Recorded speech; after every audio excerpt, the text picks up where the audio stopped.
Voilà, donc avec nous Caroline Granier, que vous avez vu précédemment, hein, chef de projet à la fabrique de l'industrie, qui sera rapporteuse donc, de l'atelier 2, qui s'est tenu ici. Marjolaine Gros-Balthazar aussi, maîtresse de conférence, laboratoire Pacte, Université Grenoble-Alpes, et on salue la présence parmi nous de Gilles Novarina, compagnonnage aussi heureux et productif durant le cycle Ville productive, qui sera rapporteuse de l'atelier 1. Et puis, Vincent Charlet, avec vous, délégué général de la Fabrique de l'Industrie.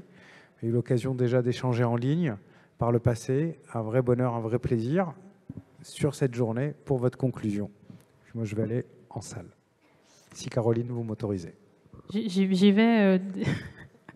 Merci beaucoup pour l'introduction. Alors très rapidement, parce qu'il est tard, que nous sommes fatigués et qu'il y a des trains à prendre, pour synthétiser très brièvement ce qui s'est dit dans l'atelier 1, donc, qui s'appelait Organiser le renouveau des territoires industriels, je vais synthétiser autour de 4 points clés, mais qui sont aussi des points dont on a discuté tout au long de la journée, donc je ne vais pas réinsister en détail sur le contenu, mais je pense que un des premiers points, bien sûr, c'est pour organiser le renouveau des territoires industriels, il s'agit de prendre en compte les spécificités territoriales, qui sont y compris des spécificités sectorielles.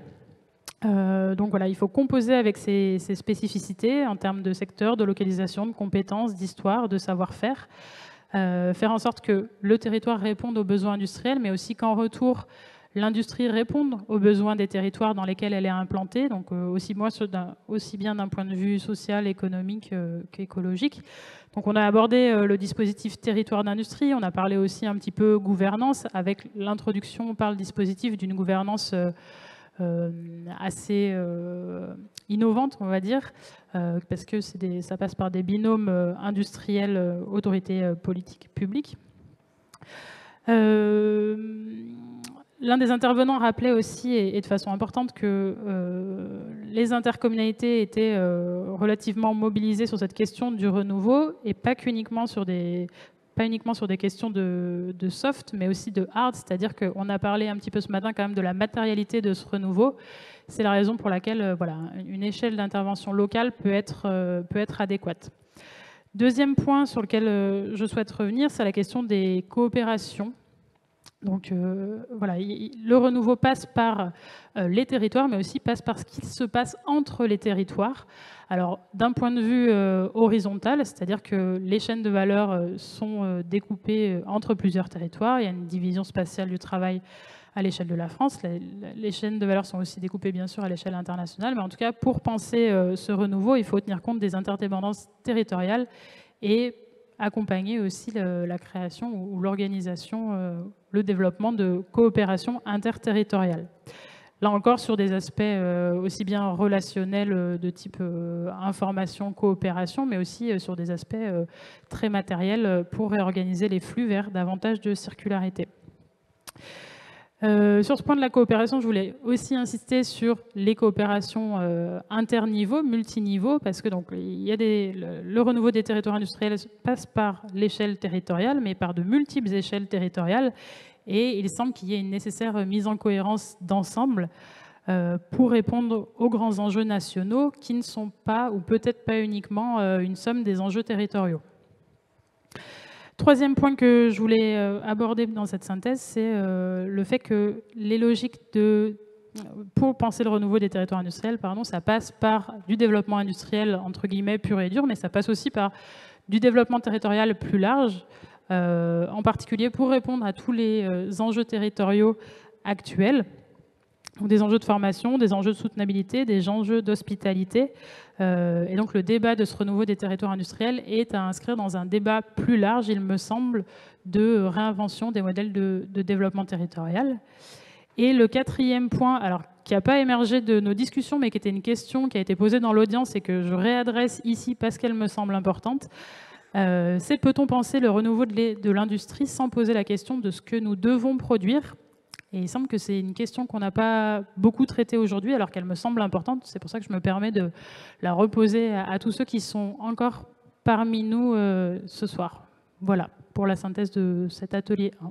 Merci beaucoup. Merci. Donc, du côté du second atelier qui portait sur les questions foncières, déjà, premier point positif pour l'industrie, il y a une demande de la part des industriels pour du foncier en Île-de-France. Donc déjà, il y a une demande de la part des industriels et en Île-de-France.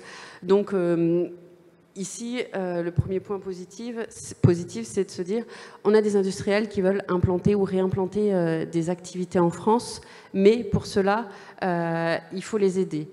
Dans un contexte de zéro artificialisation nette des sols, dans le cadre d'un contexte de transition énergétique, qu'est-ce qu'on peut faire?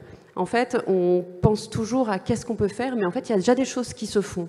Et aujourd'hui, moi, ce que j'ai beaucoup aimé dans l'atelier foncier, c'est qu'on a vu des acteurs qui ont déjà mis en place des choses pour contribuer finalement au changement, à des solutions pour fabriquer des bâtiments différents, pour favoriser le maintien d'activités productives en ville. Donc encore une fois, toutes les activités productives ne sont pas en ville, mais il y a par exemple des agences d'architecture comme Civil Architecture qui travaillent déjà sur ces questions-là et qui ont déjà pensé à des solutions. On entend beaucoup parler de verticalisation, mais il n'y a pas que ça. Encore une fois, lorsque l'on met une industrie dans un environnement, que ce soit en ville ou en campagne, il faut qu'il s'insère finalement dans le tissu de la ville et il faut qu'il soit accepté et acceptable pour les populations. Ça contribuera aussi en retour à redonner une image positive de l'industrie.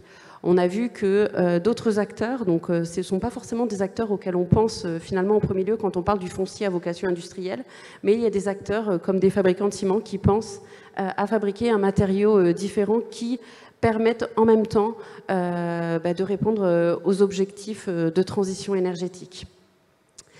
À côté de ça, on a vu aussi que finalement le foncier, c'est pas seulement de dire ok, on a une demande des industriels, mais sur notre territoire, on a une rareté du foncier. Il s'agit juste de leur donner du foncier, soit de construire à blanc, soit de réhabiliter des friches industrielles. Et finalement, la question du foncier, si on considère l'ensemble des acteurs qui contribuent à cette chaîne, la réponse, elle n'est pas aussi simple, et c'est ce qu'on a pu voir notamment avec le projet de recherche porté par Nicolas Gilliot, Paulette Dehart, Thierry Petit. La chaîne de valeur, elle peut être très très longue. On peut avoir tout un ensemble d'acteurs qui contribuent finalement à la rencontre entre, d'un côté, des propriétaires terriens ou des propriétaires de bâtiments, et puis de l'autre côté, des entreprises industrielles. Et il s'agit, de connaître tous ces acteurs-là, de se rendre compte qui a les pouvoirs dans les négociations, et 3, de faire attention à la financiarisation croissante de cette chaîne de valeur du foncier, qui fait que peut-être l'objectif numéro 1, ça ne va pas être de répondre aux besoins des industriels ou de faire attention à remplir les objectifs de zéro artificialisation nette des sols, mais finalement de satisfaire des besoins de rentabilité là. Et enfin, dernier point, je me permets aussi de le faire en 4 points sur la conclusion de l'atelier, c'est celle finalement qui nous a été portée tout au début par Philippe Rocrin, c'est-à-dire que lorsque aujourd'hui on parle, et effectivement je pense que tu as raison sur la dernière question, de savoir quelle activité on fait revenir, finalement on pose aussi la question quelle activité industrielle on veut soutenir, quelle politique industrielle on veut avoir, et dans politique industrielle, il ne faut pas oublier à intégrer cette dimension foncière. Le foncier doit faire partie de la politique industrielle et doit être pensé comme tel par nos politiques. Je vais m'arrêter là et je vais passer la parole donc à Vincent Charlet, délégué général de la Fabrique de l'Industrie, qui a la lourde tâche de faire la conclusion de cette journée d'études. Merci beaucoup, Caroline. Évidemment, je n'apporterai pas de conclusion finale à tout ce qui a été échangé, juste quelques pistes ou perspectives. D'abord, merci beaucoup de votre participation. Comme Hélène Pesquine l'a dit dans la journée, c'est le fruit de plusieurs compagnonnages entre la Fabrique de l'Industrie, donc laboratoire d'idées plutôt dédié aux questions industrielles, avec l'Observatoire des territoires d'industrie et tous ses partenaires, d'une part, avec le PUCA, d'autre part. Et si j'en juge par le nombre de têtes nouvelles et d'idées nouvelles que j'ai observées glanées dans la journée, alors ce compagnonnage a été extrêmement fécond et j'ai trouvé la journée d'aujourd'hui très réussie de ce point de vue-là. Sur le sujet de la rencontre entre l'industrie et les territoires, mon impression première est la suivante, c'est qu'en fait on parle de la rencontre entre, c'est quasiment tellurique en fait, on parle de la rencontre entre deux continents, l'industrie d'un côté, les territoires et notamment les villes de l'autre, des continents qui, vus d'Atlas, certes dérivent lentement, ils se sont transformés au fil des siècles, mais vus de l'expérience sensible des êtres humains, semblent plutôt immobiles en fait. Et on parle donc d'une confrontation entre des univers qui sont par ailleurs assez difficilement miscibles. On nous a dit à peu près explicitement et à plusieurs reprises ce matin que l'industrie était absolument indispensable à la survie des territoires, qui soient ruraux ou urbains d'ailleurs, mais que les habitants de ces territoires n'en voulaient pas, quelle que soit la manière qu'on avait de le lui présenter ou de lui promettre. Et deuxièmement, il nous a été dit par Louis Gallois que l'industrie, en tout cas la grande, la classique, n'avait pas spécialement envie d'aller se mettre dans les métropoles, parce que tant les contraintes étaient pour elle trop élevées. Bon, donc comment est-ce qu'on sort de là ? Cette espèce de contradiction, à mon avis, peut expliquer déjà l'impression que le sujet avance pas très vite. On parle encore une fois d'un sujet qui se noue aux interfaces entre deux énormes mondes qui évoluent lentement. En tout cas, c'est ma perception. Une première preuve de ce que ça avance pas très vite, c'est ce que j'ai entendu ce matin. J'essaye de citer à peu près exactement. La rivalité d'usage entre les flux logistiques et la mobilité urbaine est encore largement un impensé. Donc, si on s'attarde sur chacun des termes de cette phrase, la rivalité d'usage entre la mobilité urbaine et les flux logistiques est encore largement un impensé, on comprend qu'on est vraiment au début de l'histoire. Parce que si même ça n'est pas encore, non pas résolu, mais pas réfléchi, c'est qu'on a encore du boulot. Deuxième preuve plus anecdotique du fait que le sujet avance lentement, c'est que, je me souviens, il y a 10 ans, on discutait de ça avec Thierry Petit. On parlait du possible retour de l'industrie en ville, notamment grâce au progrès permis par l'industrie 4.0. Et je disais en substance, non mais désolé, j'y crois pas, ça n'arrivera pas, je vois même pas comment ça pourrait arriver. Bon. Les échanges d'aujourd'hui montrent évidemment que ma réaction était à courte vue. Et comment est-ce qu'on peut les dépasser ? Olivier Lanzy a présenté 2 continuums. Il a dit d'une part, il faut avoir en tête le continuum qui va des plus grandes métropoles aux territoires les moins denses, en passant par les villes moyennes, et toute la gradation de densité qui va avec. Et deuxièmement, il y a tout un continuum qui part en gros de la start-up ou du bureau parfaitement tertiaire, en passant par les preuves de concept et les sites expérimentaux, à la grande industrie classique avec toutes les contraintes foncières, logistiques qu'elle mobilise.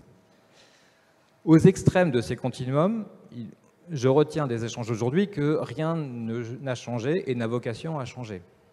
La grande industrie restera loin des villes et l'industrie tertiarisée, les start-up, les bureaux d'études ont évidemment vocation à fleurir dans les villes, c'est là qu'elles se sentent bien.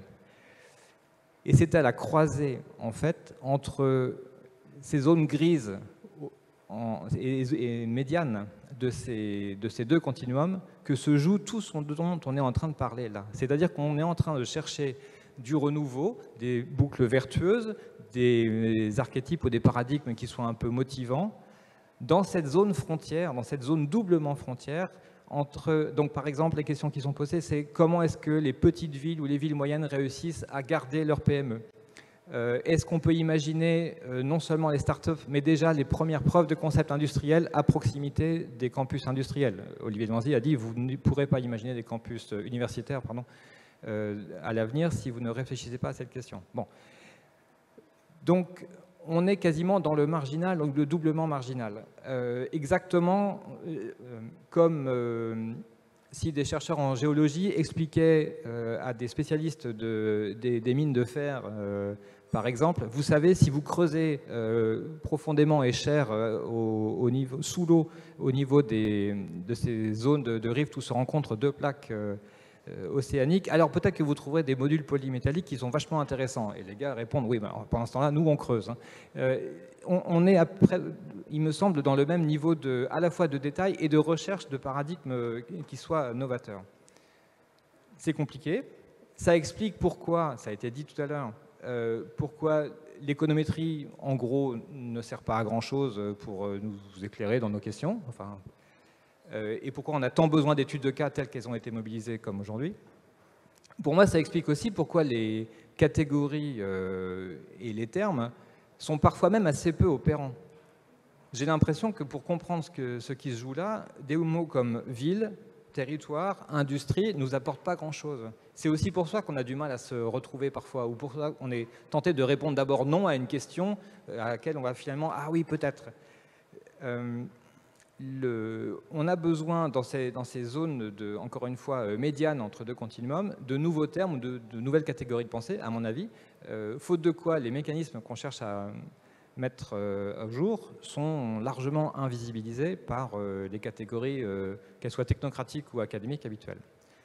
Voilà ce que je voulais partager avec vous. Merci beaucoup encore de votre participation. Je laisse Caroline conclure véritablement cette échange. Pour conclure, je vais remercier l'ensemble des personnes qui ont contribué à cette journée d'études